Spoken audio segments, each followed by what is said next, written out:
I think it's working. Good morning, John. How are you? Good morning. I'm good. How are you? Yeah, really good, really good. Well, it's brilliant to get the chance to have a proper conversation because we've exchanged a few thoughts on Twitter here and there, but it's the first time we sort of had a chance to look each other in the eyes and have a proper conversation. So, yeah, it's great. Thank you so much for being a guest on Sentientist Conversations. It's a great pleasure. I'm a big admirer of the show, so Thank you. It's an honor. honored to be here. So you know this already because, like you say, we have the honor of having you as a subscriber and a watcher. But it's a series of conversations about what I think of as the deepest philosophical questions of what's real and how should we best understand this amazing universe we share. But just as importantly, the fundamental questions of ethics, what actually matters and who gets to matter in our ethics. And I have an obvious bias because I'm trying to frame and popularize and develop this really simple, pluralistic, basic worldview that I'm calling sentientism, which in a sentence is evidence, reason, and compassion for all sentient beings. So when we think about what's real and how to understand the world, it suggests a naturalistic approach using evidence and reason, and hopefully a healthy dose of humility and doubt and skepticism. And on the ethical side, the ethical scope question, the clue is in the name, that it suggests that at least every sentient being, every being that has the capacity to have experiences, to suffer, to flourish, to experience anything at all, should warrant compassion and moral consideration in our ethical systems. But I'm lucky to talk to a dazzling array of guests, some of whom agree and some of whom disagree. So it'll be fascinating to understand your own philosophical journey and how it plays in. And so much of your work hits those central ethical and epistemological questions pretty hard too. And it was an honor to have a chance to read the outline and the introductory chapter of your forthcoming book, The Omnivore's Deception, which is, even just on that sort of cursory reading, looks like it's going to be a complete tour de force. So I look forward to the book coming out. And I think we'll explore some of those themes as we go through these questions today. So yeah, thank you for sharing that with me. Terrific, sure. So before we get onto those big questions, how would you best introduce yourself and your work for people who don't know you? I was looking over to some questions for this interview. I think that's the hardest one. Yeah. I'm a philosopher. That's what I do professionally. But I'm also, I see myself as a critical theorist. So the critical theorist begins from the perspective of the world being unfree and works from there. How do we build a world that is free rather than unfree? Since I was a kid, I've been very interested in justice, social justice for all beings. And so I've been active in various social movements over the years. I think my first was in college. I was involved in the anti-nuclear movement, what was then called the Nuclear Freeze Campaign. This was an attempt to slow and reverse the nuclear arms race, primarily between the Soviet Union and the United States. And then I got involved in the solidarity movement around U.S. intervention in Central America. My government was supporting death squads and counter-revolutionary movements throughout the Americas, particularly South, at that time, Central America. So, when you become interested in claims of justice, it's a slippery slope, and you begin, you kind of broaden yourself out from there. So, so eventually in college, I read Peter Singer's a very famous essay he wrote called Famine, Affluence, and Morality. A classic utilitarian theory arguing that we should all give 90% of our income, if we lived in the northern, richer countries, to people who were starving in Bangladesh at the time. And then I came across Singer's book, Animal Liberation, in a bookstore, and that turned me into a vegetarian. So got me on this path. So I'm originally from Massachusetts, from Plymouth, Massachusetts, where some of your ancestors came over on the Mayflower. And so I grew up here in Massachusetts. I live in the Boston area now. But that's kind of, so some of my concerns, I guess, are oriented around liberation and justice. Yeah, that's great. Some good seeds for later in the conversation too. And I understand you're a magician as well. Oh, thank you for mentioning that. Yes. Especially before the pandemic, I had a part-time business as a professional magician and mentalist. Yeah, that may come up in this conversation. Actually, there's some interesting things I might say about that. But yes, so I do that as well. Yeah, that's great. Thank you. Well, let's start with the first of these big philosophical questions, the question of what's real. And that's a broad topic. I mean, it's all of epistemology, really, but it's quite interesting to start off with a personal journey. And for many people, that's a story about whether my guests grew up originally in maybe a more religious or a spiritual or a mystically minded household and society, or one that was more naturalistic or atheistic or scientifically minded, or a mix of both, and how that side of their thinking about the sort of big picture nature of our reality and how to believe it has changed over time, if it has. So yeah, it'd be interesting to know your story on that front. Yeah, it's really interesting when I was thinking about, well, how did I come to we all have this private metaphysical world of, what's real and what isn't. And then epistemologically, what proofs do we need to know what's real? I was brought up Unitarian. My father was pretty much an atheist, and my mother was Jewish, but mostly a secular Jew. And I kind of think they met in the middle. Yeah. So I was raised Unitarian in America's oldest congregational church in Plymouth, which is actually traces back to the Pilgrims, although the Pilgrims would have been horrified by the liberalism of the modern Unitarian church. Yeah. Yeah, because my mother's Jewish, we would celebrate Passover with a Jewish family every year. And I mention it because that narrative, this wonderful story of Passover and the liberation of the Jews, is a narrative about freedom, but it isn't just the freedom of the Jewish people, but there's a sense in that story of kind of more general liberation. So these were some of the ethical values that kind of I started with. In terms of what's real, it's interesting. I mentioned, being a magician in the 1970s when I was growing up. You look a little young, but at the time, in the 70s, people believed in psychic phenomena. This was a kind of a common thing. There were television shows about it. Scientists were investigating it. There's also this is when belief in abductions by UFOs kind of became popular. There was a book published called The Secret Lives of Plants.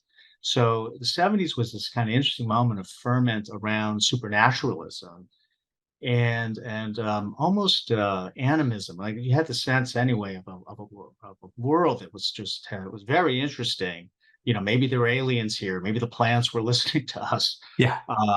Uri Geller, the great Israeli spoon bender, was a big inspiration to me at the time. I would spend hours in my room trying to move pennies with my mind, telekinesis, psychokinesis. And so what I thought was real at the time, it turns out wasn't real. I mean, I do believe that the stuff we don't know for sure, and including probably some psychic phenomena that are real that we just don't have a scientific explanation for yet. But at any rate, as a child, kind of in a teenager, that was my world. But I would say, we form our view of what's real based on our experiences, right? Our own experiences. So it wasn't just a theoretical thing. It wasn't just my religious upbringing. My father was Japanese American from the West Coast, and I grew up in a completely white town in New England, and I experienced a lot of racism, and that experience was real. I mean, that was my fun, that the trauma from that and the way that ordinary events were shot through with the potential for harm or vulnerability. I think that really grounded me in a certain experience of, let's say an attentiveness towards suffering, my own suffering of other people. Charles Mills, the critical race theorist, he has a discussion of Descartes in Blackness Visible, where Descartes' whole idea is, well, I think, therefore I am, right? Cogito ergo sum. And Mills points out that, that isn't a problem Black people are asking. Do I really exist? They know they exist because they're getting, beaten up. That they're aware that their body's real. They can't doubt that. It takes a certain privileged position to doubt your corporeal reality. And since I was getting beaten up as a kid, that was pretty real. That was pretty real. Yeah, that was pretty real. And so when you're out on the outside of a social system or circle. And I think this is true of a lot of people in the animal movement, is that people who grew up with trauma or with some awareness of the way power worked, right, and the injustices of power. I think that for a lot of people in the movement, it ended up helping them, empathize with non-human beings who are the ultimate other, right? We construct our whole, speaking of reality, our whole reality around, the animal other. And the last thing I'll say about what's real in this context, in terms of my own, kind of education, was we grew up with cats and dogs, and and the more I've thought about that over the years, even though none of us, we weren't raised vegetarian or anything, so there were these contradictions. That was very significant. I mean, that my parents really loved our companion animals and took very good care of them. And so as a boy, I loved being outside in nature and so forth. So these experiences also were really formative for me. Yeah. And I think there's something deeply important that flows through that, because when I talk about, a naturalistic epistemology, and I use the terms like using evidence and reason, some people will immediately jump to thinking it's a very narrowly scientific view, that it has to be, the result of a randomized control trial done by, men in white coats in a lab somewhere. And beyond that, that is the only sort of evidence. And I don't think that's what naturalism means at all. I think of evidence in an enormously rich sense that absolutely includes our own experiences. Ultimately, all evidence comes through our experience. There's nothing else. So I think of our personal experiences as absolutely being a component of evidence. And of course, we could be skeptical of our own experiences and our perceptions. We weren't designed to be some sort of perfect understanders of reality, right? So we can be skeptical of evidence, of our senses and our experience, just like any other evidence. But it is evidence, right? Oh, absolutely. I just want to really underscore what you said. That, I mean, it's such an important thing to say. I mean, we're in this positivistic, scientistic paradigm of knowing, a way of knowing, and so we tend to dismiss or somehow view skeptically the knowledge that we gain through our own bodies, through our own senses. And so I'm very sympathetic to, and have worked a little bit in the tradition of phenomenology, existential phenomenology. Maurice Merleau-Ponty, for example, the French philosopher, who wrote, a book called The Phenomenology of Perception. I mean, look, science it can be wonderfully useful for all sorts of ways of knowing the world, but my God, I mean, modern scientific tradition is only from, say the 16th, 17th centuries, whereas we've been knowing the world, getting reliable information, knowledge of the world, of self and other, and the world around us for literally hundreds of thousands of years. And it's these bodies of ours that allow us access to the experiences of others through empathy. That's a mammalian and not even simply mammalian capacity that we share with many, many other beings. And so I think it's really important that we understand and not feel apologetic about the fact that we have feelings, that we have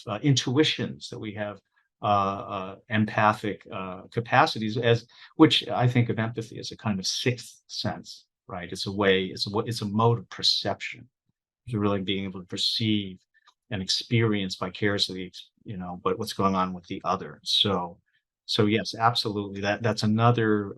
I think it's the primary way we know the world. We don't know the world through mathematics. We don't know the world through physical models. This is, the fact that we're having this mediated exchange, but still, it's like you and I are in a kind of moment of connection that's real, and we're learning from each other, not just intellectually, but emotionally and subliminally, I would say.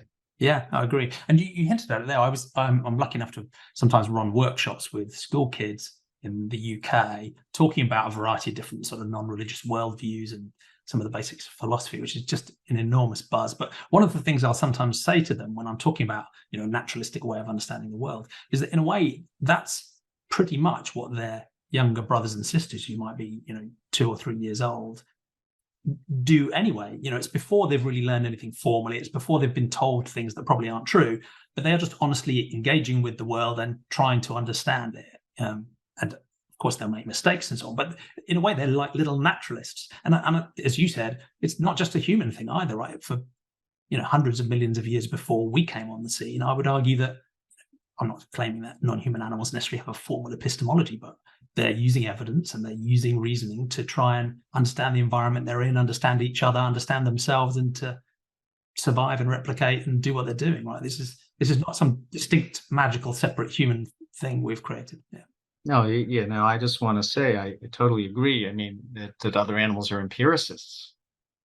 I mean, quite literally, like chimps will have been observed to throw rocks behind an object that's in water to cause ripples so that the object will come closer. Jays have been, the experiments with corvids have shown that if there's an object at the bottom of a glass, they know to add water to raise the thing. They also understand the different substances, how different materials displace water, so they have a kind of a sense of the physics of volume. Seagulls dropping mussel shells, from a height, they'll try different surfaces, they'll try different heights to multiply the force of gravity. So yeah, there's all sorts of ways that we diminish the capacities of and intelligence of other beings, but they are knowers. We're not the Homo sapiens. We're the knower. We're not the only knower, and to be honest, that whole fetish of a certain narrow conception of reason leads to vast ignorance in our species. So we forget these earlier modes, ancient primordial modes of knowing the world, and then, as I say, we tend to diminish them, or that's not the word I'm looking for, but you know what I'm saying. Yeah.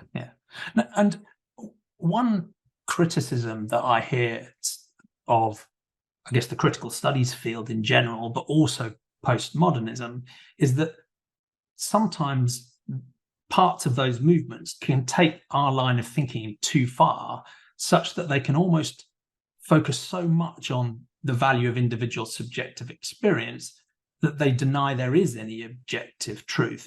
I've heard it called a standpoint epistemology. And I think my impression is that comes from a good place. It comes from respecting perspectives of the other.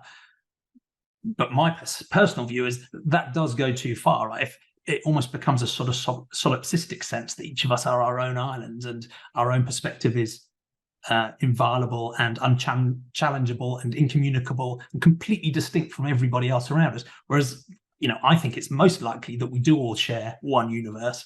We are evolved entities moving around it and interacting. We'll never understand each other perfectly, but we can understand each other enough to collaborate and communicate and to understand, and at least to grasp at some possible shared truth, even if we never quite get there. And I think in the Postmodern Prince, I think that was one of the themes. I haven't had a chance to read the book. From my understanding of the summary, that's one of the themes you talked about there. I'd be interested in your view on postmodernism and critical theory and how it engages with the possibility of objective truth.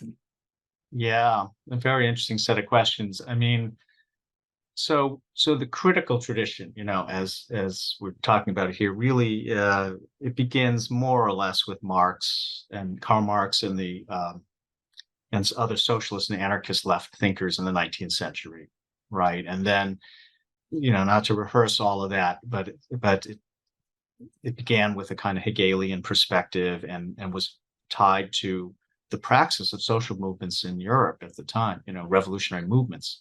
The theorists were simply trying to catch up with what was going on the ground, right? So there's a sense in which theory and practice are linked and so on. Now, my book, The Postmodern Prince, is really trying to give a genealogy of how postmodernism developed, or post-structuralist theoretical currents developed within the humanities, in France especially, and then in other countries, including the United States, and what impact that had on our ability to think practically and critically about society and so on. So so I'm kind of a critic of postmodernism, right? So there are these different elements within critical theory. And so I'm part of the tradition that identifies more with what's called Western Marxism.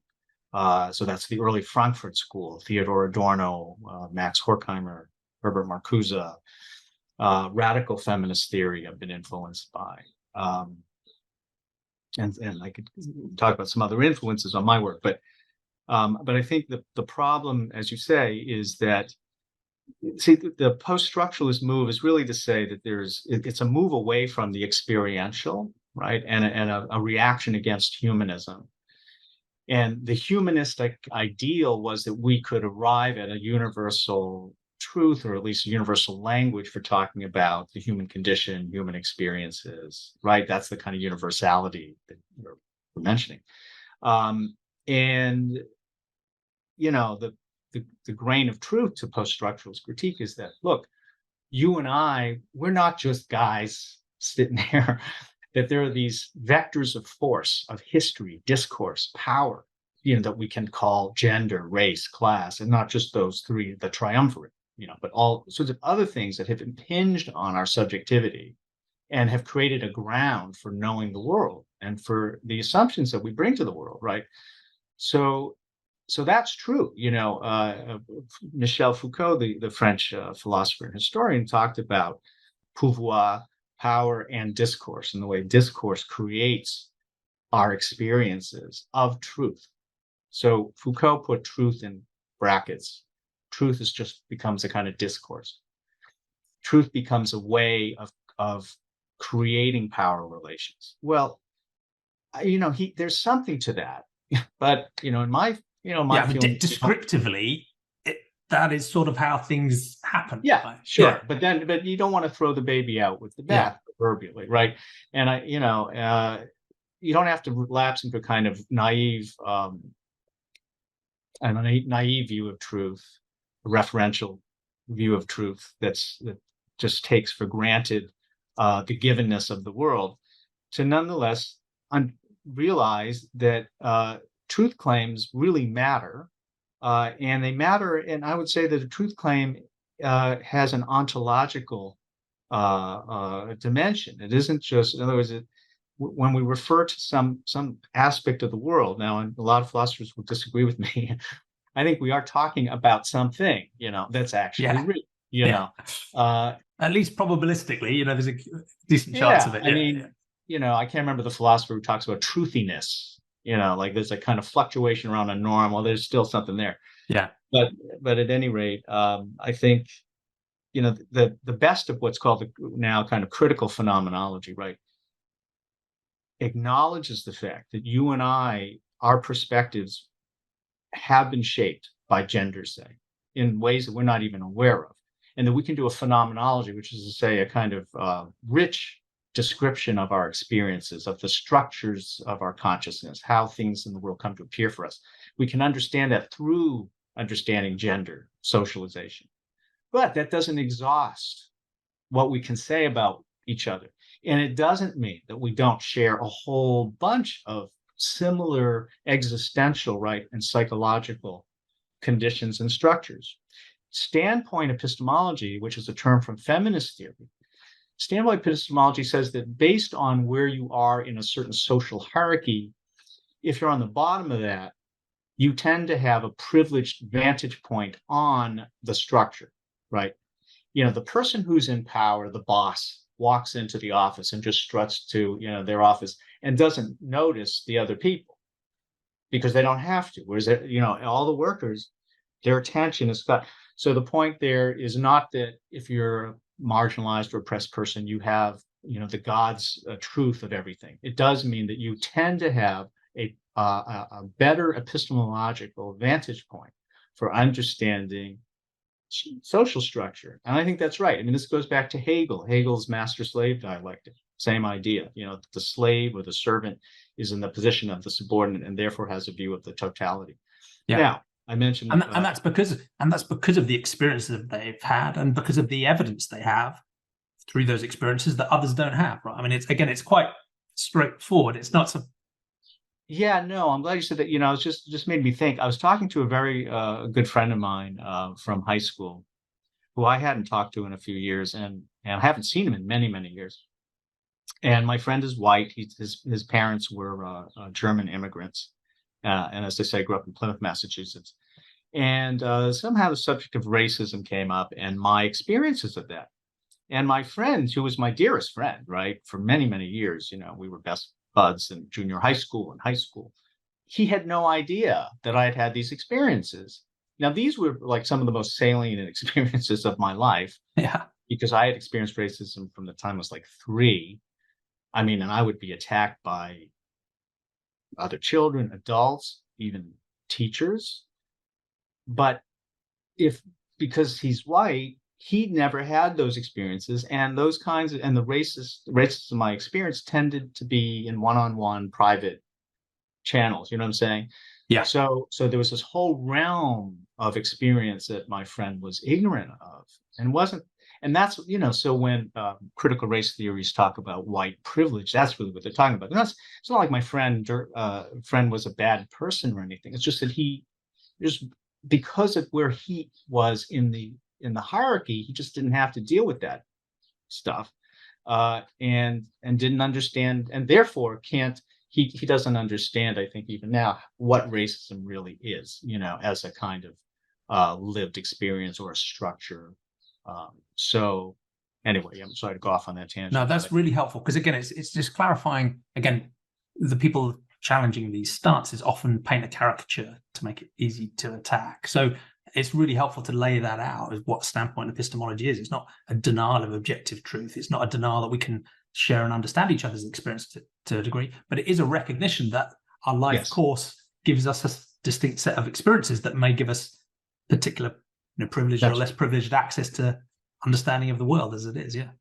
And Jamie, you use the word humility. You use that in introducing uh, this topic and how we should think about, engage in the world. And I think that's really right. I mean, I think that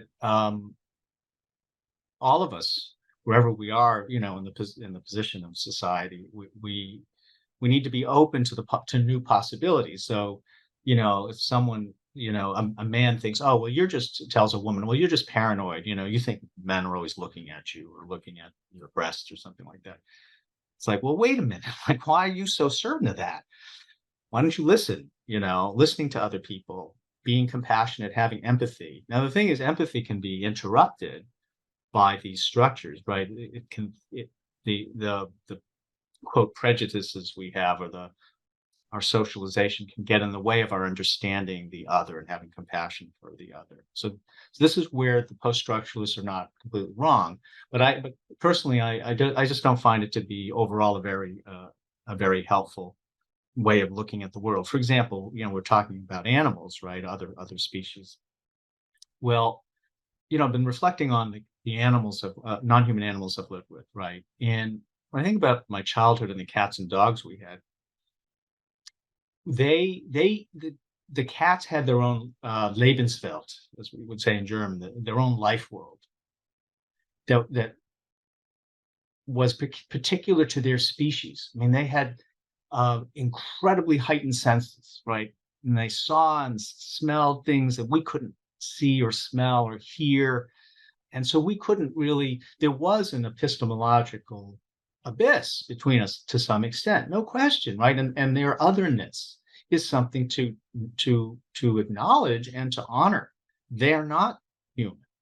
They're not me, but I don't have to incorporate them into my world for them to have value.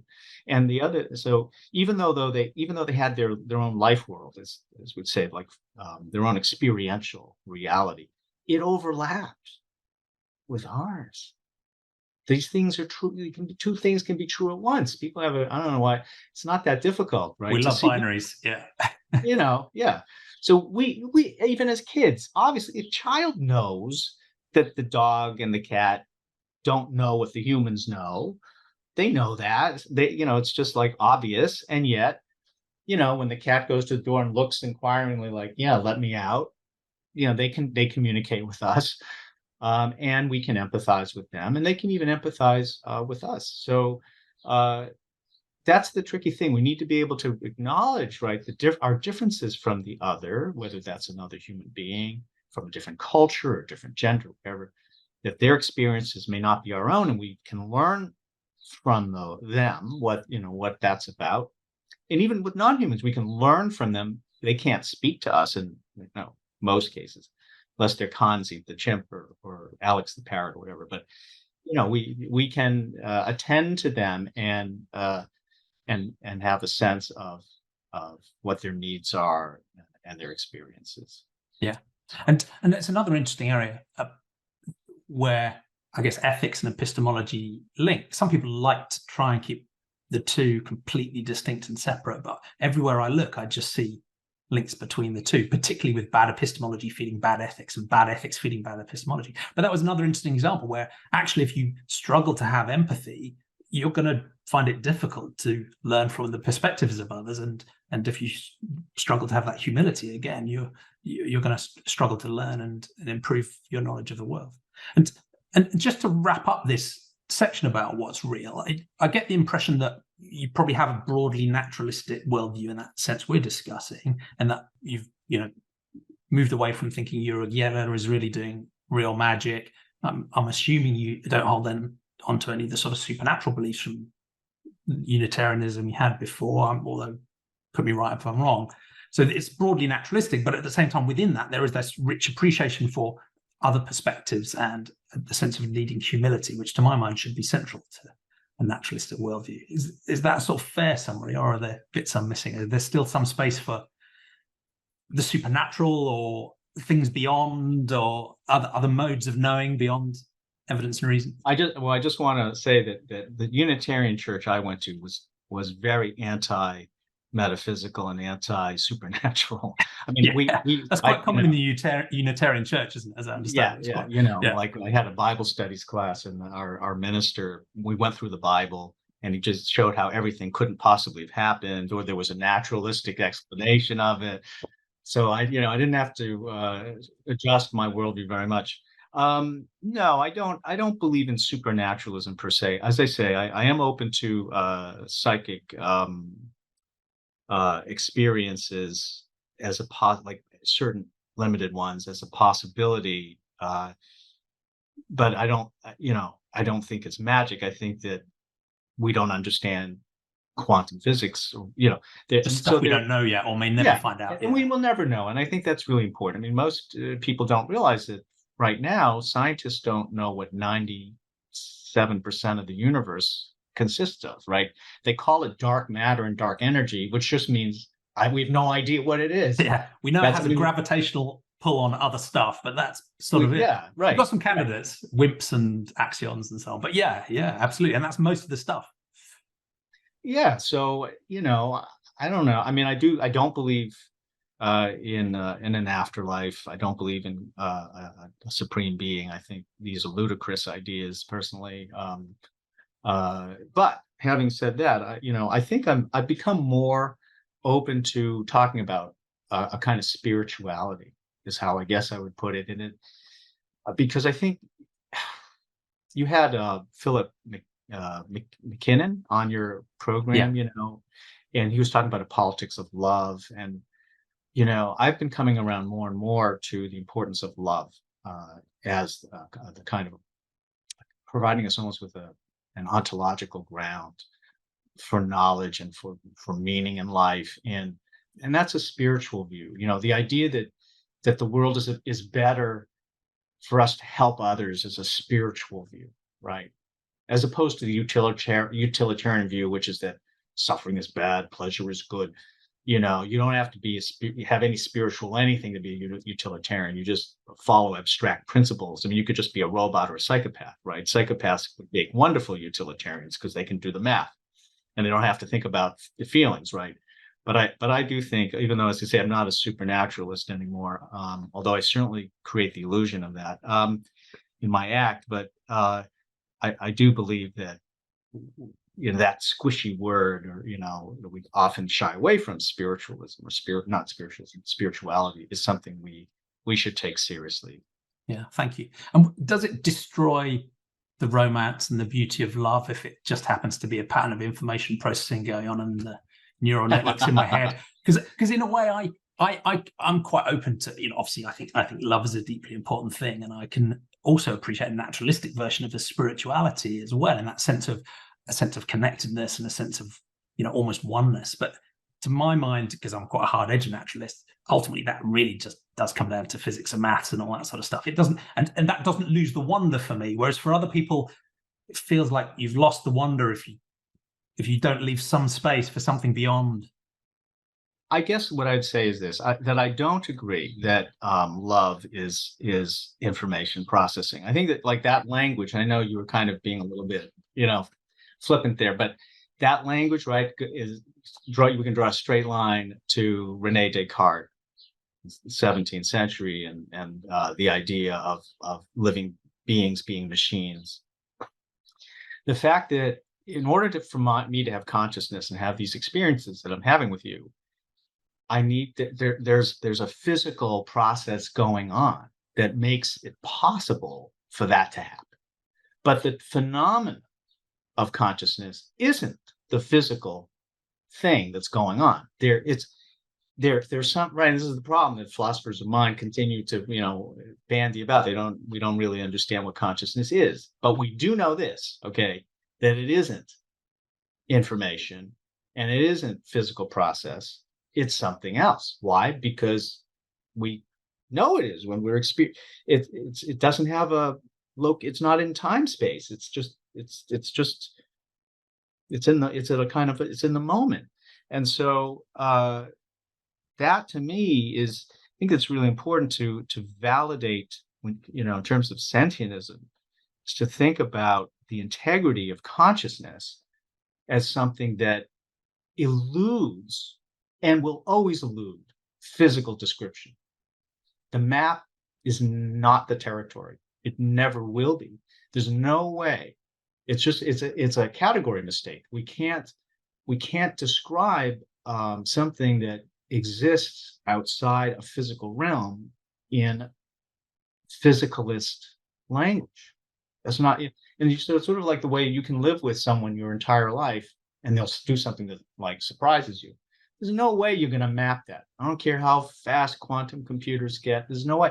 That's the nature of consciousness. That it's a singularity. That's what I think of as a singularity. It's itself alone. And again, yes, there are these physical things that make possible the emergence of this phenomenon. But the phenomenon it's not. It can't be just described using physical or naturalistic formulae, I think. Thank you. And one of the interesting things about the guests I've had so far, and also the way I try and frame sentientism, is that it's actually neutral on philosophy of mind as well as lots of other things. So it's almost saying that sentience is the capacity to have experiences, and that matters whether or not you think it is just a pattern of information processing, whether you think it's a sort of dual nature of character, whether you think it is some distinct phenomenon, whether you're a panpsychist. It almost doesn't matter. What matters is that for that being, it feels like something, and that's morally salient. So and it's interesting because my own personal view, and many of my guests and many other sentientists disagree with me, is that where Descartes went wrong was not recognizing that animals are machines with mechanistic processes going on. I think he's right about that, and I think if he examined humans, he'd come up with the same conclusion. The error he made was actually positing that consciousness, or in his case, the soul, was something distinct that existed that he couldn't find in the animals. And so I think the reason he, apocryphally tortured his wife's dog was because he examined the wife's dog, found only mechanistic processes, said, I can't see a soul here, so it cannot be suffering. Whereas actually, those mechanistic processes are the sentience, and they really matter. So in a way, by Descartes positing what you're saying, which is there must be something distinct from the physical, led him to that brutality, where I think if we have, at least open-mindedness about the fact it might just be that information processing, and I know it's counterintuitive, but I genuinely think that what I'm experiencing now is just what it feels like to run this class of information processing.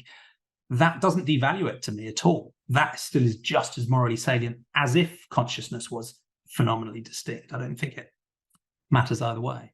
And again, we're not going to put philosophy of mind to bed here, but in a sense, I'm almost suggesting I find that whole topic deeply fascinating, but I worry about it, the answers being morally salient, because ultimately, whether my consciousness is phenomenally distinct or whether it's a pattern of information processing, if I stick a fork in the back of my hand, that hurts and that matters. And I don't really care what the philosophy of mind is that underpins that. And I'm nervous that any particular philosophy of mind might lead us to ignore certain aspects of consciousness or sentience. Well, if I may jump in, I think the problem with reducing consciousness to information processing is that, and we're seeing this a lot now, right now, plants are sentient.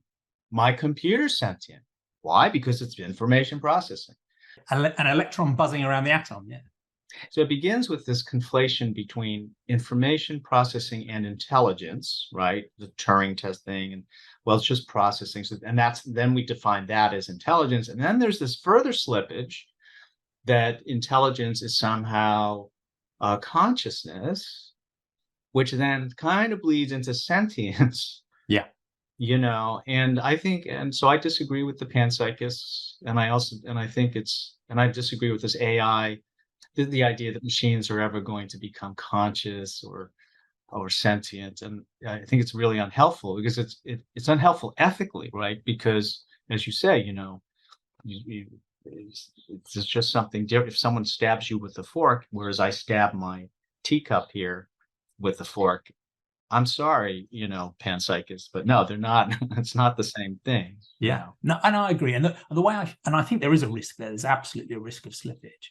And for me, the evolutionary perspective finds a way through that, because I don't think all information processing is consciousness or sentience, like in a way the panpsychists do. They're almost saying it's primordial and foundational it's the basis of all physics. And I disagree with that. I think information processing is really just an evolved class of information processing. And evolution gives us, for me, a really convincing understanding of why that came into being, given how biology is developed since the Precambrian. And some of my previous guests, Mark Solms and Walter Viet, sort of told that story about whether it was through pathological complexity or unlimited associative learning, really simple animals developing the capability to sense the environment, work out what's good or bad, go towards the good, go away from the bad. I think that was probably the genesis of sentience and consciousness. So that restricts it. It's not all information processing. It's just that sort of particular evolved class. And we can understand adaptively why that came to be and how it operates now. But yeah, it's interesting to explore, because there's so many different points of view on. You're going to have to have another podcast on philosophy of mind. That's all. Completely. I want to respect your time as well, because I could talk to you all day. But let's come on to the second big question, and we might as well manage them both together. And it is the question of ethics and what matters and who matters. And for people with people with a strongly religious point of view, often the ethics comes as part of the package, right? There's a deity, there's a book of rules, there's divine command theory.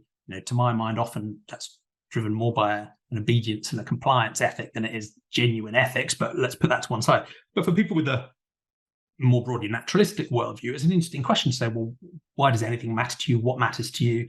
Why aren't you a nihilist? Why aren't you a relativist? What's the grounding of your ethics, if there is one? And you've already given some hints, because you've talked about justice and freedom and suffering and love. But how would you frame, what matters to you? Is there a grounding to your ethics? And then we can come on to who matters and how did you go through that journey of thinking about who gets to qualify? Yeah. So in college, as I said, I read Peter Singer, and from that point on, I thought of myself as a utilitarian. I still joke that I think of myself as a recovering utilitarian. In terms of my doctrinal commitments, as it were, I mean, I am, like you, pretty pluralistic. But I also, I think we can get a lot out of the phenomenology of sympathy, phenomenology of empathy. There's been a lot of great work done by feminist care ethicists like Josephine Donovan, Maurice Hamilton. Arne Vetlesen has a wonderful book called Perception, Empathy, and Judgment. And I think as moral beings, we're only able to perceive morally salient situations because we have a capacity for empathy. So that's naturalistic in the sense that it's part of our equipage, right?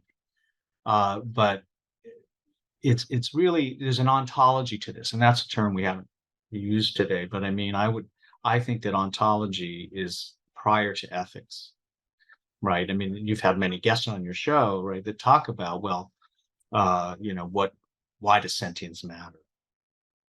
So if I want to know how I ought to treat a cat, say, I need to understand what a cat is. That's an ontological question. What is the being of the cat? What does that mean? And we know, well, a cat is a consciousness. A cat has a point of view. A cat has experiences. Some philosophers call non-human beings persons. I think that's absolutely right. That they have their own integrity of experience. When we talk about experience or sentience, it's in a vacuum unless we're talking about a particular being who has those things. A person or a someone. There's also some theorists talk about a someone. There's someone home, is how Donaldson and Kimlicka talk about it in Zoopolis. It's not some abstract quality or quantity. Yeah, well, exactly. And that's right. Yeah. And that's the problem with the utilitarian views. Oh, well, suffering is bad, as though you could have some suffering here, and then, oh, I got to care about that because there's some suffering in this thing. The beings are almost like vessels of. It's not like that. That's not. We can do a phenomenology of our own experience. That isn't what it's like to be a person, to be a knowing, feeling thing. So I do think so. Phenomenology of empathy. Also, I'm a big fan of Martin Buber's philosophy of the I and the thou, where we enter a dialogic relationship with the other without any prior conceptions, any preconceptions, and without any desire to mold them into our categories, where we're not trying to muscle their attributes into some schema that we can grasp with our minds, or worse, to manipulate and control them, right? Which is what Buber calls the realm of the I-it, where I treat the other as an it. And to some extent, and Kant talks about this, right, that we should never treat another rational being, he says, as a means to our ends. As a means to our ends. Yeah. Merely, meaning, you're treating me as a means to your end, in the sense that, well, you're interviewing someone for your podcast and your channel. But if you were only to treat me that way, then I would be treated like a thing. You would just, you wouldn't be kind, and you wouldn't show me respect. And so, similar to Martin Buber's idea, right? And I think that we can view others as a thou, which is simply the archaic English term for you, an intimate you. I can, even if there's an insect in my apartment, I can view this being and enter into a kind of relation, a limited one, but of respect and a kind of receptivity to their there-ness, their presence, without having to schematize, right? There's that film, sure you've seen, My Octopus Teacher. Yeah. Right, where the diver goes down and he becomes friends with this octopus. And this film is very tragic in certain ways, because what the man is experiencing, and it's getting back to this question of our senses and perceptions, right? He is experiencing this octopus as an individual person who is unlike all other octopuses who've ever been. That this octopus is its own being. But then there are these inflection points in the film where he lets the scientific, rationalizing, schematizing thing come between him and this being. So when just the spoiler alert for folks who haven't seen the film, it's a scene where the octopus is attacked by a shark. But he's not going to interfere, because that's somehow wrong to interfere with the natural order. Well, everything the guy has done up until this point is interference with the natural order. He's gone down there in his scuba gear, which has been manufactured in Thailand or put together by some sweatshop worker somewhere. I mean, he's got his camera. It's just that's made with petroleum. Everything he's done is an intervention. But then when it comes to showing solidarity with this other being, so here we have. I just want to talk about this because what matters to me is compassion and a recognition that the self is an illusion, to the extent that myself is merely, I have to understand, and I can understand, myself is only one self of many, many selves. And that if this other person suffers, it might as well be me suffering. It is me suffering. Just it's a different me suffering. And so the diver in the film has this incredible empathy for this individual octopus, but then because of masculinity and science, he shuts it all down and does not show solidarity with his friend, because he's now become friends with this creature. You know? And that's a powerful example, because you and I, one of the conversations we're having was around my conversation with Peter Singer recently, and I was talking about how I guess we all start off in a way with quite an intuitive, care-based ethic, you know, friends and family and those around us.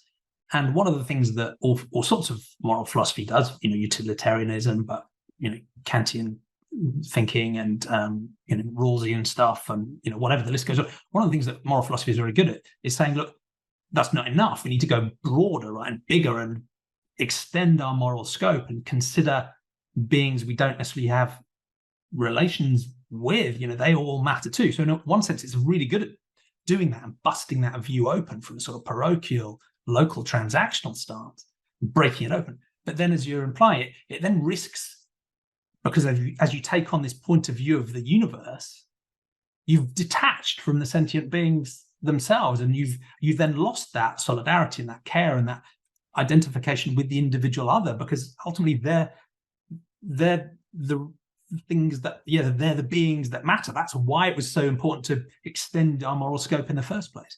But there's still I do still think there's a risk there, because even if we respond to that and say, no, we need to re-engage with the individual sentient other, and we need to re-engage with a more care-based ethic and a solidarity-based ethic, there is also a danger that does then become much more localized and much more almost transactional. So I'm worried that a care ethic might lead us to narrow our moral scope just to those around us and, you know, those we engage with on a day-to-day basis. And, you know, I'd like to get the best of both worlds, really. I want a really expansive moral scope, but also that real deep appreciation and empathy with each of the individual sentient others, even though that's extremely hard because there are, you know, sextillions of them. I don't know. I should put a question in there, really, but No, it's so interesting, and there's so many different issues here. You know, I come back to this comment that Barbara Deming made. Barbara Deming was a feminist, nonviolent activist and theorist, writing mostly in the 80s, you know. And Deming says, look, we can't get to know every human being on the earth, but we can still, we can imagine what it is like to be another person. You know, Terence, the former slave in the 2nd century BC, you know, talks about, very famously says, you know, nothing human is alien to me. You know, we can understand that a human being is worth loving, even if we don't know them in particular. Now, critics of feminist care ethics, you know, have rightly pointed out, I mean, in some versions of it, that it can lead to a kind of parochialism or narrowness, but I don't think it has to. I mean, if I read a story in the paper about, oh my God, that horrible case of the migrants coming over to Greece, you know, 700 or so or more people crammed onto this vessel, and then something like 500 women and children below deck, and they all drowned. You know, I can feel sorrow and horror and rage, you know, because I can care about them, even though they're strangers, because I know what it must have been like for them. In the same way, I can, even though I'm not a pig or a cow, and they're such different, you know, forms of consciousness, I can know what it's like.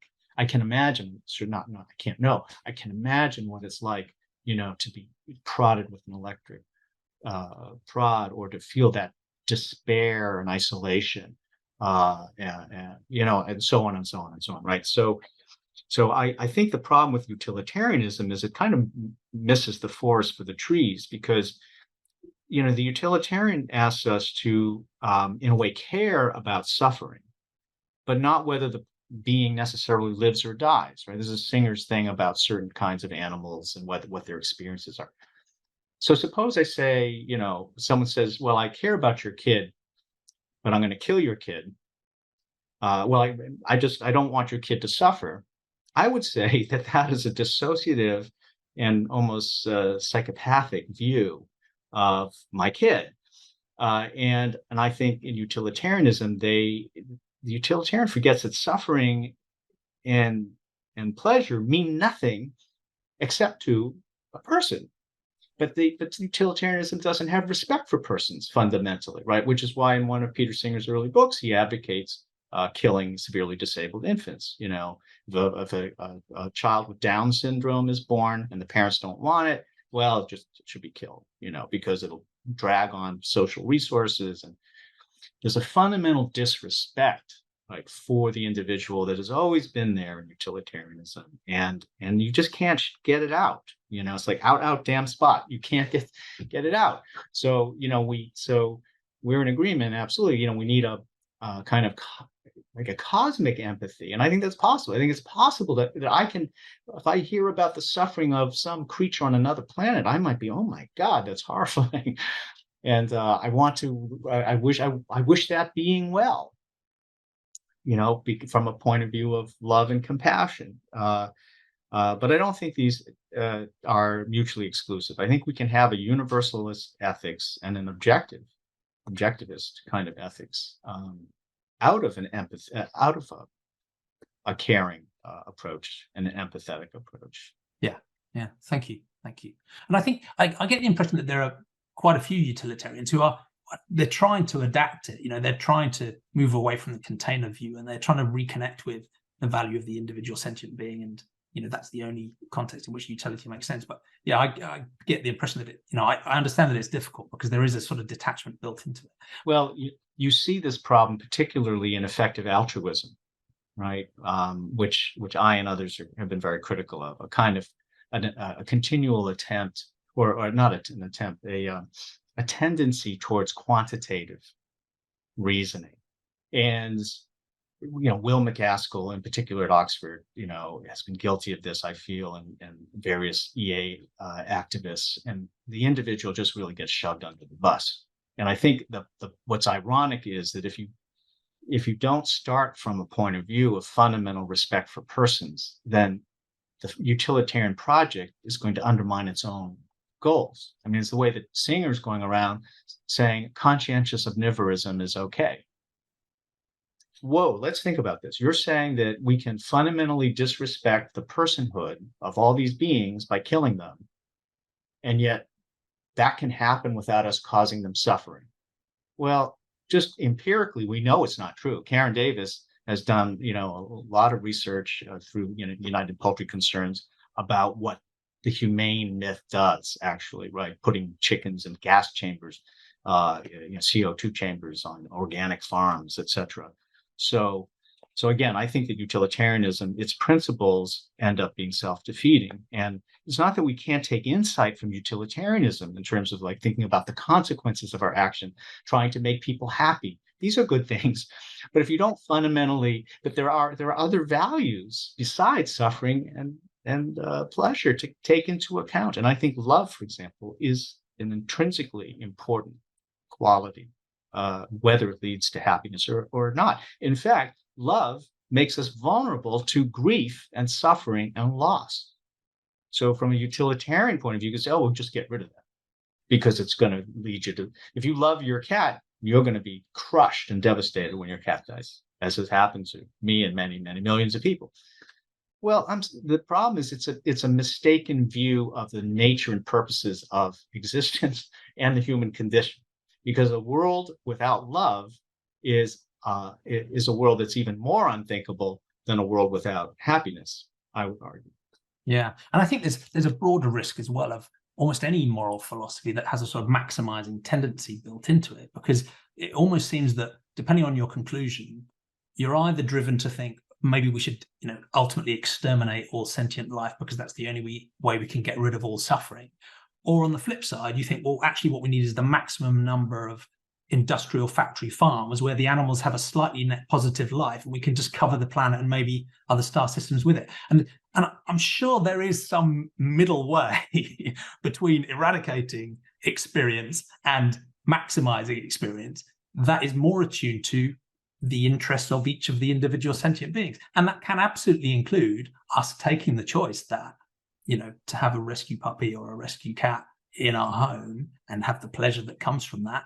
We know there will be suffering along the way as well, but that's up to us to decide. And ultimately, it's about what we as the other, want and care about. It's not about some independent outside evaluation of that on our behalf. There's a sort of arrogance there too. So, yeah. Well, we've started to come on to this final question about how can we make a better world in the context of everything we've talked about. And in a sense, I guess that's a good place maybe to talk about the omnivore deception, because what you're describing there is the topic to do with non-human animal exploitation and in all of its forms is not just another cause to add to the list. It's actually a fundamental civilizational error we've made with catastrophic consequences. So as we talk about how to make a better world, it'd be interesting for you to just sort of lay out what you think that error is and why we've come to it. And also, what's the best way of putting it right? Because there are lots of people, I think, who would agree with your diagnosis that it's a terrible catastrophic error, and many people who are working in different ways to address that. But again, you have disagreements with many of those philosophers and many of those movements about how they go through it as well. So it's too big a question to ask. But what is that civilizational error, and how can we put it right, do you think?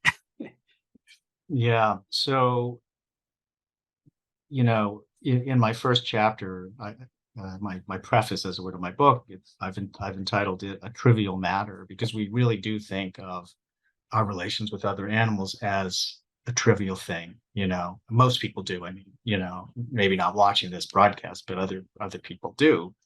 Yeah, it's a dietary choice or an aesthetic thing or a product choice or a... Yeah. And so, take climate change discourse. There are people who are saying, oh, we have to, eat a little less meat. Let's have meatless Mondays, which is like, to me, when I hear that, I think, okay, well, I'm only going to commit sexual assault on Tuesdays and Fridays, and I'm not going to be a racist on Wednesday. Like, what? That would not be...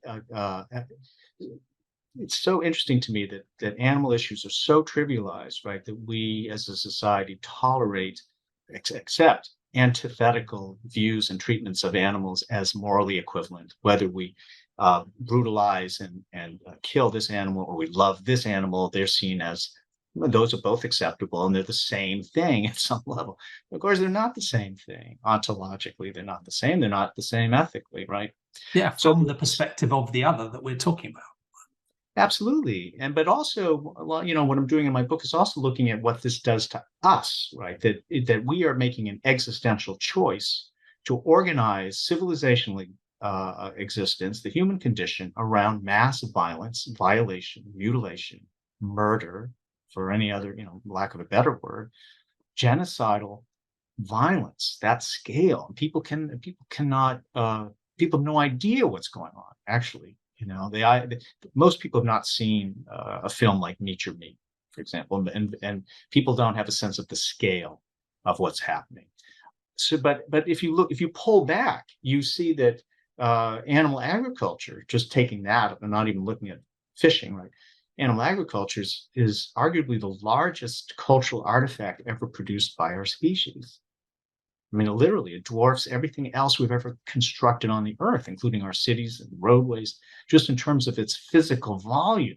But it isn't just that. It's that psychically, culturally, socially, economically, everything that we've done and built has been premised on not that. In other words, being against the animal other, right? So we see ourselves as to be human.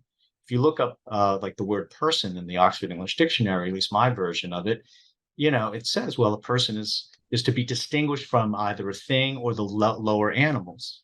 By definition, a human is a person, and that's that. So this civilizational error has now led to an ecological apocalypse. The entire ecosystem of the Earth is collapsing, and it isn't just global warming. The most important problem of our day is mass species extinction, and that's partly a function of global warming, but it isn't primarily due to global warming.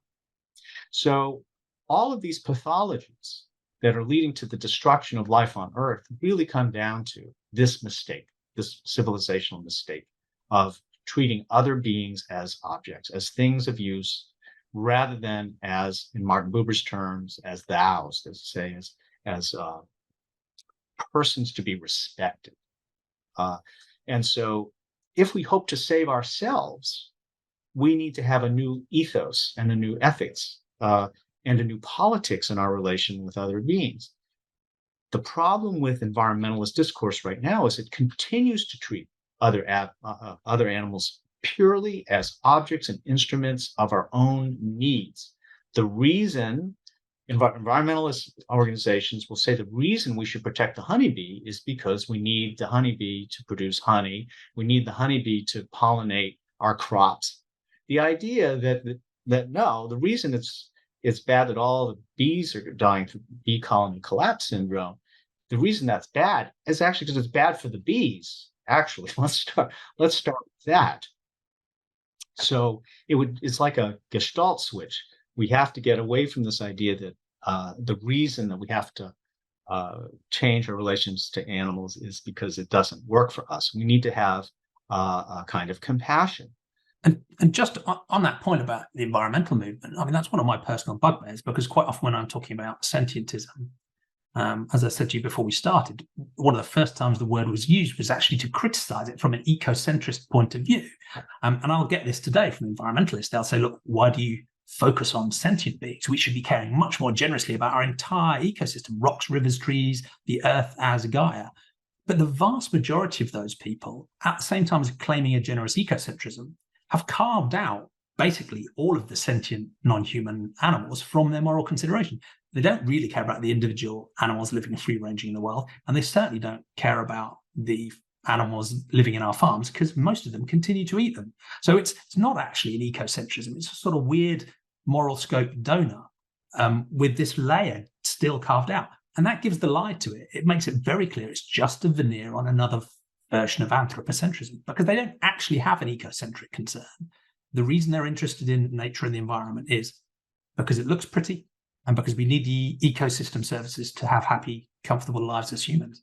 And I'm probably being a little bit harsh, because that certainly doesn't describe all ecocentrics. I don't think you're not being harsh at all. I mean, I completely agree. And, the environmentalist movement has engaged in this kind of category mistake of ontological conflation, where, as you say, rocks and rivers and trees and animals, they're all lumped together into nature, and therefore they all have a kind of significance only within a totality of usefulness or whatever. And it's a very strange thing. And what gives the lie to this, of course, is that those very same people will grieve the loss of a human in their life,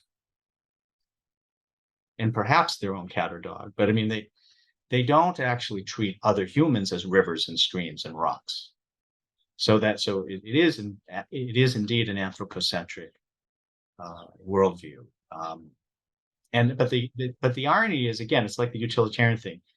You can't get there from here. You can't get to the point of wanting to actually do something to protect the living earth and its beings unless you care about the individual beings who are affected and who suffer. And so it's self-defeating. As long as you continue to represent nature in commodified terms, like, well, what nature gives you get this World Wildlife Fund or whatever, they'll actually put a monetary value on nature's service to the world economy. It's giving us $10 trillion worth of services. If that's really if you take that instrumentalist view, the game's over. You're never gonna get out of the paradigm that's led you into the hole in the first place. We need a completely different way of viewing other beings. Yeah, and you can see that in the fact that I think in the academic world, but even amongst the public, there's reasonably widespread acknowledgement that maybe we need to grant rights to rivers, right? But people are more willing to grant rights to rivers than they are to farmed animals or wild animals. And, I don't mind using rights as a form of protection for aspects of the non-sentient environment. Fine, that might be the right legal and moral structure to use, but you can't deny them to the sentient beings, surely. And another example is the concept of ecocide, right? This is a new term that's coming through the discourse of, actually we recognize homicide as a crime, a terrible crime. We recognize ecocide as a terrible crime. But the only person I've ever heard it use the word, like senticide or something similar, right, to killing a living being is me, basically. It's just not even a concept. Whereas to me, it seems to be central. But and the way you've framed that story as a civilizational error, when you set that against current human social norms, that is a deeply radical, shocking point of view, deeply radical. But at the same time, it flows so simply and so directly and so obviously from the very simple ethical stance you were describing, which is, to the extent we can, understand the perspective of the other and care about that, right? I mean, it's so self-evident. But as we're talking about how to make a better world, I'd love to be in a position where people would read your book or listen to this podcast or, listen to ethical arguments and just genuinely switch that stance, switch that worldview, and the light would go on. Unfortunately, it doesn't seem to be the way that many humans work. Most of my guests seem to work that way, but we're a pretty weird bunch. So in that context, what are your thoughts about how can we fix this crisis? Is it just to, relentless moral persuasion, or what else can we do? Because I know you're quite critical of quite a few of the sort of established movements that are trying to find ways of making it better. So a couple of things. One is, I have this essay on bad faith, which is a concept in Jean-Paul Sartre's existentialism.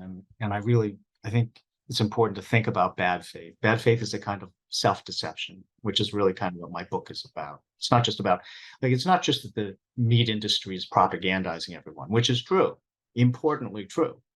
But it's that people don't want to know what's going on, and they don't want to rethink their life values and choices, We're desperate to be propagandized. We're desperate to be deceived. Absolutely. And that bad faith is the core for you. Yeah. Yes. Yes, absolutely. So the problem cannot simply be cured through giving people the right information. Oh, well, here's a pamphlet, which is not that we have to keep it up and keep educating for sure. But I think it's very important to understand that moral suasion isn't enough, right? That because there are these deep psychological cultural reservoirs of violence and aggression against other animals, that's a big part of this. And then, in terms of what can be done practically, I think, no one has the silver bullet for that. I will say that that the animal system is intertwined with the capitalist world structure. There's no way to get around that. That the commodification of animal life, the destruction of animal life, the destruction and humiliation of human life, the exploitation of most human beings on Earth by this system is the huge part of the problem. There's no way to have animal liberation under capitalism. It's another lecture, but it's just unimaginable. So you don't see any path for a compassionate capitalism where the consumers and the producers and the governments all share our ethic basically, but are still working under you think exploitation is built into capitalism? It's built into it because the nature of the commodity system, first of all, is to mystify the nature of production. That's why we don't know how our own clothes are made, and the poor schmo in Bangladesh who had to do this to feed her kids, we don't, that's all hidden from view. And it's the same with where our cow's milk comes from. That's all hidden. The nature of the commodity system is mystification of the origins of production. That's number one. Number two, you can't have production of goods without exploitation of nature, because nature has to be a kind of free resource for the capitalist. So you have raw commodities that you can turn. So even if we went to an all vegan world, well, guess what? The orangutans are still going to be homeless and orphaned because Cargill is cutting down, is doing monocrop production of palm oil, or like, we can't disaggregate the question of animal agriculture and fisheries from the larger scale ecocide or ecological catastrophe that is destroying the conditions for animal life on Earth, right? Now they're talking about doing more mining in the oceans, right? That's not a vegan question per se. It's about the structure of capital realization, capital accumulation. So that's, unfortunately, that's a big part of it. Patriarchy is a big part of it. How we're socialized to fear, quote, effeminacy, or that's just showing weakness. And if you care about someone else, if you watch these rodeos, where these big guys, mostly men, right, and mostly white men, not all, but are just wrestling down these calves and tying them up, or I mean, there's this, it's a performance, right, of masculinity. They're gonna show them, so all of these issues are very closely tied together. The bottom line is we need a movement or series of movements that tackles the structural nodes of the system. In other words, it's not enough to go around and convince your neighbor to become vegan. That's great. We also have to pay attention to the state, economy, socialization, all these other things that go into the making of this pathological Earth. Yeah. Now, and many people will, I guess, agree at least with your diagnostic that this is in a genuine sense, a fully systemic issue. Like, it's about epistemology, it's about ethics, but it's about social norms, it's about power, it's about institutions, it's about governance, and all the way up from us as individuals all the way up to the UN, right? So it's an enormously complex problem. And many of them will look at that and say, well, in that sense, we need to, pull all the possible levers we have, and some of them will be incremental, and some of them will be institutional, and some of them will be about just making the change easier for these people, even if they haven't, yet got the ethics. And on the one hand, I see, I'm sort of quite enthusiastic about that, because I think the problem is so enormous and so deeply entrenched, we need to sort of try everything. But at the same time, there are some challenges with a more incremental approach, or approach where you're making this journey easier for people practically, because there's a risk of actually bypassing the core ethical issue. And I know you've criticized things, ideas like clean meat and some aspects of the effective altruism movement, and as you talked about, sort of incrementalism and welfareism and meatless Mondays. Is that the core of your issue there, that you're worried about that ethical bypassing, or do you just think those techniques won't work? Because I should stop rambling on, but in the conversation I had with Mike Humer a while ago, for example, he was sort of almost laying out a cynical but positive path, which was saying, we'll get clean meat, everyone will switch to it because it'll be cheap and tasty, and then it will free people to adopt their latent ethics, because who would want to harm non-human animals? Whereas other people are worried that, and you might be one of these people, that if we go down that clean meat path, we bypass the ethical transformation we need. Who knows what horror we'll do next, because we haven't done the ethics. Oh, I completely agree. I mean, yeah, there's no work being done if you're just getting people to buy a tastier product or cheaper product. You're actually not chipping away at the central problem of civilization. You're not looking at the nature of our contempt, really, for other life forms, and in fact, you're reinforcing the triviality of these other beings' lives and interests by saying you should try clean meat because it's good for the environment and it's healthier and it's less fat, and and it's garbage, by the way, that people are going to switch to that, because it's a misunderstanding of the nature of meat, which has a whole semiotic and cultural history that's tied in with power over nature and animals. And so, yes, certain number of people will become, it's like today, people who are not vegetarians will buy Beyond Meat burgers, and I'm glad there are Beyond Meat burgers. I think they're actually great. But as a transitional object or something, but there's no latent, you use the word latent, I love that. There's no latent ethics of compassion or love for animals in its, that has to be inculcated. Isn't that why bad faith is bad faith? Because underneath Yes. it all, there is a latent ethic. Most people don't want to kick a puppy. Most people wouldn't push a knife into the throat of a pig. Okay, well, that's no, yeah, no, okay, I grant that. That's a fair point. I just don't think that people just don't give a shit about animals. They just don't. They don't care. They don't care enough to the extent that they do care, and they don't get them in a lot of ways. Now there's something to build on there because people. It's not like there's nothing there. Yeah. But no, when I talk to people in ordinary life, they've never heard the term speciesism. I talked to PhDs where they don't even know what I'm talking about. Yeah. If I say, well, they ask me what my book's about. Well, it's about our violence against animals, this system of domination. They have no idea what I'm talking about. So part of what socialists have needed to do for 200 years is to shine a light on the totality, which is the big enchilada of the way the social system works, so that people can see it. And you can turn them and say, aha, look, there it is.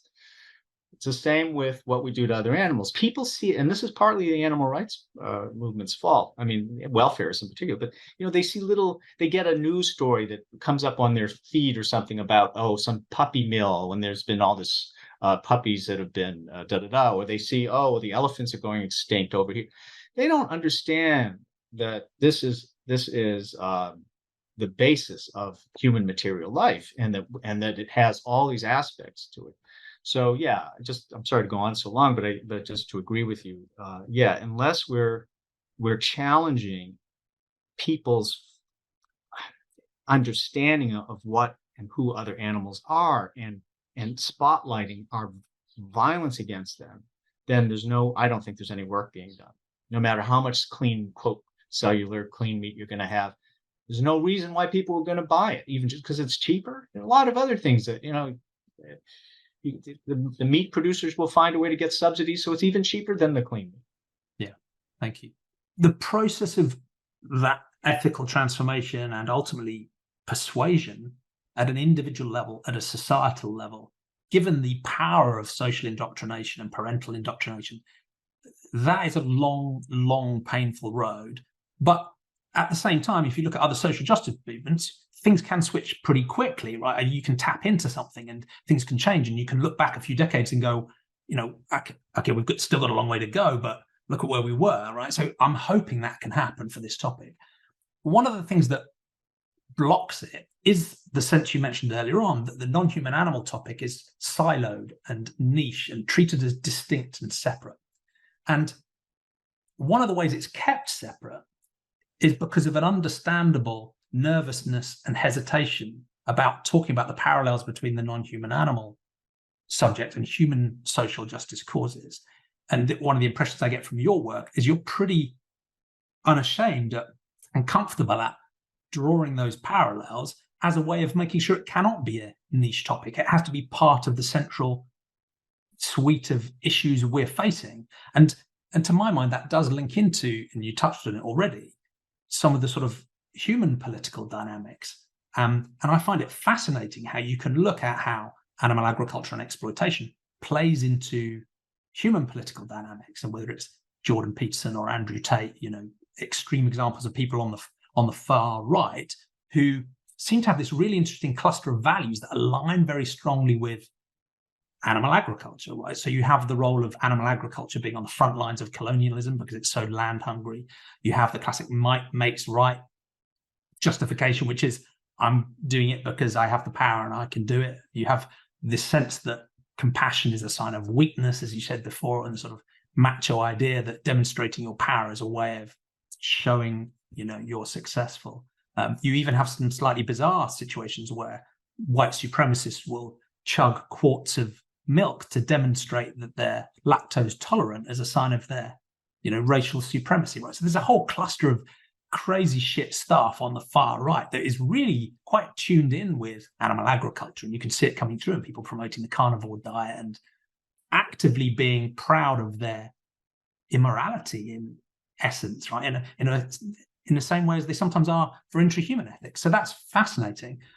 And I should stop rambling on, but I guess part of my frustration is the rest of the human political world, right, who aren't in that far right quadrant or however big it is, don't seem to be ready to take the other side of that argument. So if you look at, liberal Democrats or social democrats or progressive people or boring centrists or whoever else, right? All of the people who are supposed to be in favor of, universalism and kindness and compassion and doing the right thing and thinking broadly about moral scope and trying to be good people and try to be caring, those people don't seem to be taking the other side of the issue yet and jumping on board. And do you think that's, by linking the human issues and their nature, the underlying psychological and social and power problems with the animal issues, is that a way you think we can get at least the rest, the decent bulk of humanity on side? Or Yeah, well, certainly I would argue that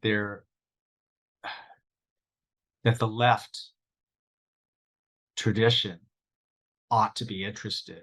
I mean, the right, the political right, as you say, is a tradition of hierarchy, authority, machismo, violence, aggression, othering. So the left, which is ostensibly a movement for liberation, against injustice, Solidarity, anti-oppression. Yeah, right. So it's a natural. You would think it would be a natural, and it is. I think that there are real reasons why animal liberation is a left issue or should be left issue, but leftists are human beings and therefore suffer from the same anthropocentric biases and ideological acculturation that everybody else does, right?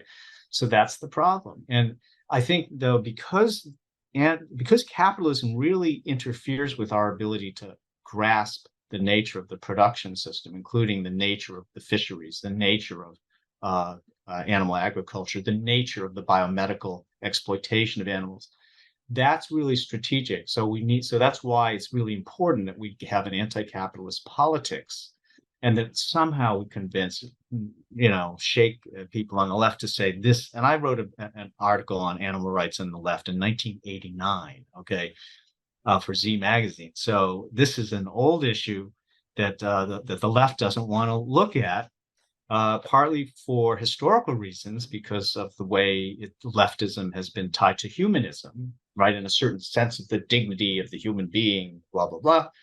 And as part of that, just biases. But if animal liberationists really want to change the world, then they have to look at these other social structures. And the left needs to understand that, yeah, when Black people or people of color are compared to animals, the reason that's possible is because we view other animals with contempt, right? If you take that away, if actually comparing me to another animal is actually that's actually a positive thing, then it becomes harder to other humans. So there are all these ways in which the issues and the structures are linked. Absolutely, very important. Now, the final question I'm going to ask, and again, this is insane, given you probably only have a couple of minutes, is you talk about an anti-capitalist politics. Do you have a view of what that might look like? What sort of political economic structure do you envisage that avoids the risks of authoritarianism and oppression that so far have come through when people have tried anti-capitalist models? Do you have a view in mind, or is that too much to ask? Oh, in 60 seconds, I can totally give my. Yeah. I am so sorry. Yeah. No. So no, it's great questions. I mean, certainly I'm in favor of a democratic socialism, not social democracy. Just to be clear, Bernie Sanders basically, he believes in social democracy. He wants the best. Like, I've never heard Sanders say, let's get rid of capitalism. I do think that capitalism is something that has to be gotten rid of. But I'm part of the Western Marxist tradition, so I believe in democracy, right? But that would mean, but I don't think a democratic socialism is an appealing one unless at the root of it has an animal liberationist conception of the world, a conception that's spiritual in nature, having to do with compassion and empathy, which are words that hardline, Marxists don't want to think about feelings and stuff, like Yeah. that's a non-starter for them. So I think, but I don't see why we can't have all of these things in one movement, a feminist movement, but that's just part of the politics. There was a second part to your question, though. What was the second part? Well, it was. I think you've answered it, because it was partly about how do we avoid the risks of authoritarianism and oppression. Oh, yeah. So I did want to say that there aren't that many, but there are historical examples of more equitable economic, say, social arrangement, like Salvador Allende's democratic socialist movement in Chile in the 1970s. There was not an authoritarian movement. Unfortunately, the U.S. CIA helped overthrow him and staged a coup, and then put in death squads and fascism. But so yeah, there aren't that. We mostly think of the Soviet Union or China or North Korea, these horrible totalitarian regimes. But there are democratic socialist traditions. The Mondragon Cooperativa in Spain, which has been going strong for like 60 years or something. It's a network of worker cooperatives. That's a model of socialism, maybe not social, but proto-socialist economic organization that's cooperative, peaceful, nonviolent. There's workers' movements in Latin America that are developing similar models. So I think that the last thing I'll say is I think that we're in this very, very dispiriting historical moment where we see a cascade of interlocking crises that are ecological, political, economic, social, cultural, spiritual. And part of this is what I would describe as a crisis of hope itself. I am not hopeful. I'll just be honest. I'm not at all hopeful. Based on what I see going on in the world, and I look at the history of this species, I do not see a learning curve. As Theodore Adorno said, the progression of mankind, if there's been progress, it's been from the slingshot to the atom bomb, That said, and speaking of bad faith, we have to try. I think there's no reason we shouldn't be naive or to fool ourselves. But as Gramsci said, we need a pessimism of the intellect and an optimism of the will. He didn't invent that, but he often spoke of that, and I think that's where we're at as a movement. Yeah, and there's meaning in that. Yeah.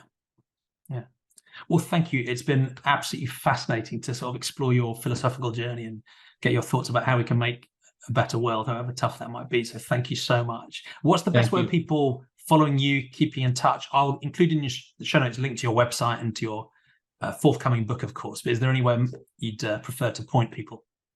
Thank you. I just created a personal website for the first time. So anyone who is interested, just go to johnsanbonmatsu.com. So just my name.com, and you can find links to my articles and books, and then hopefully this interview I'll have a link up at some point. Yeah, absolutely. And The Omnivore's Deception is coming out in 2024, isn't it? So yes, that's the plan. That's the plan. Yeah, good luck. Yes, I'm just finishing it up now. That will be coming out with NYU Press later in 2024. That's brilliant. Well, thank you so much for being a guest on the Sentientism podcast. It's been a genuine pleasure, John. Thank you. Please stay in touch. It was an honor. Thank you, Jamie.